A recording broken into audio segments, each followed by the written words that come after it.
45-50 വർഷമായില്ലേ ഇപ്പോൾ നമ്മൾ lottery ticket കച്ചവടം തുടങ്ങിയിട്ട് ഇല്ലേ? അല്ല, ഇതിന്റെ പിന്നാലെ ആ 45 പോലെ എടപ്പാച്ചുങ്കത്ത് തന്നെ ഏജൻസിയിൽ. എന്തായാലും എല്ലാവിധ ഭാവങ്ങളും നേരുന്നു. ലോട്ടറി ടിക്കറ്റിൽ ഫസ്റ്റ് പ്രൈസ് ഇന്നത്തിൽ അടിക്കണം കേട്ടോ. ഭാഗ്യക്കുറിയിൽ പങ്കെടുക്കുന്നവർക്ക് എന്തെങ്കിലും ഒരു സമ്മാനം ലഭിക്കാതിരിക്കുന്നതാണ് നമ്മുടെ വാഗ്ദാനം അല്ലേ? അപ്പോൾ ഭാഗ്യക്കുറിയിൽ വിശ്വസിക്കുക, ഭാഗ്യക്കുറി എടുക്കുക, നിരന്തരം പങ്കെടുക്കുക. ഇന്നിപ്പോൾ ഞങ്ങൾ ഇവിടെ കർഷക തൊഴിലാളി യൂണിയൻ്റെ കെയർ ഓഫിലേ ഒരു പ്രകടനം പൊതുയോഗമൊക്കെ സംഘടിപ്പിച്ചിട്ടുണ്ട്. ആ, വെളിയങ്കോട് എല്ലാ പഞ്ചായത്തിലും ഉണ്ട്. ആ, അതെ അതെ അതെ. ആ, അതായത് ഇവിടെ മാറഞ്ചേരിയിലെ വില്ലേജിലേക്കാണ്. അപ്പോൾ ഈ വയസ്സായ ആളുകളെല്ലാവരും വീട്ടിലിരുന്നിട്ട് ഇപ്പോൾ വീട്ടിൽ കൊണ്ടുവന്ന് കൊടുക്കുകയാണ് എന്ത് പെൻഷൻ. അപ്പോൾ അവർക്ക് ബാങ്കിലേക്ക് പോകാൻ വയ്യ. ആ അവസ്ഥയെ ഇപ്പോൾ നമ്മളെ കോൺഗ്രസിൻ്റെ ഗവൺമെൻറ്, സതീശൻ ഗവൺമെൻറ് നിർത്തലാക്കി. അപ്പോൾ അതിനെതിരെ പ്രതിഷേധിച്ചുകൊണ്ടാണ് നമ്മൾ ഈ പ്രകടനം നടത്താൻ പോകുന്നത്. നിങ്ങളതിൽ പങ്കെടുക്കുന്നുണ്ട്. അതിനുശേഷം നമുക്ക് അങ്ങോട്ട് വെളിയങ്കോടിക്ക് പോവാം.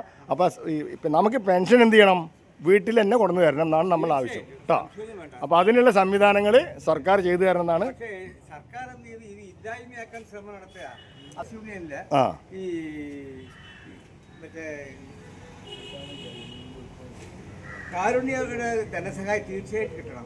കാരുണ്യയുടെ ധനസഹായം ഇപ്പോൾ നമുക്ക് കിട്ടുന്നില്ല, അത് വീണ്ടും കിട്ടണം അല്ലേ?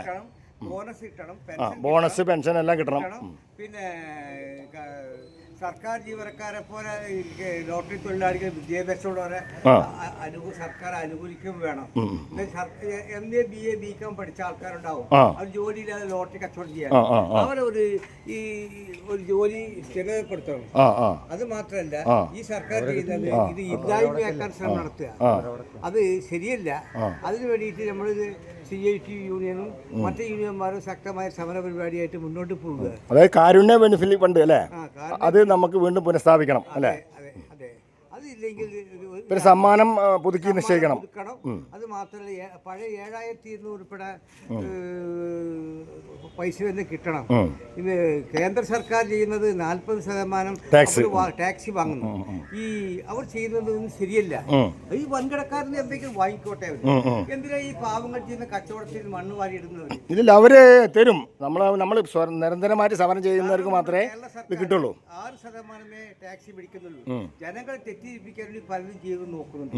ഒന്നും ശരിയല്ല.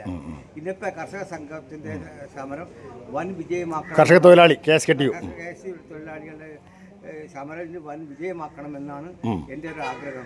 അത് പെൻഷൻ സ്ഥിരതയായിട്ട് ഞങ്ങളെപ്പോലെ വയസ്സന്മാർക്ക് പെൻഷൻ സർക്കാർ അത് സംയുക്ത സമര സമിതിയാണ്. സംയുക്ത സമിതി അതെ അതെ അത് കൊടുക്കണം.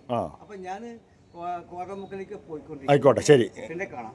നിങ്ങളുടെ പേരും അഡ്രസ്സൊക്കെ ഒന്ന് പറഞ്ഞോളെ. ലക്ഷ്മണൻ, നീലംപറമ്പിൽ, നാക്കോല അല്ലേ? അപ്പോൾ 26 വർഷമായിട്ട് നമ്മൾ ലോട്ടറി ടിക്കറ്റ് കച്ചവടം ചെയ്തുകൊണ്ടിരിക്കുകയാണ്. എല്ലാവിധ ഭാവങ്ങളും നേരുന്നു. ധനം ബ്ലോഗേഴ്സ്.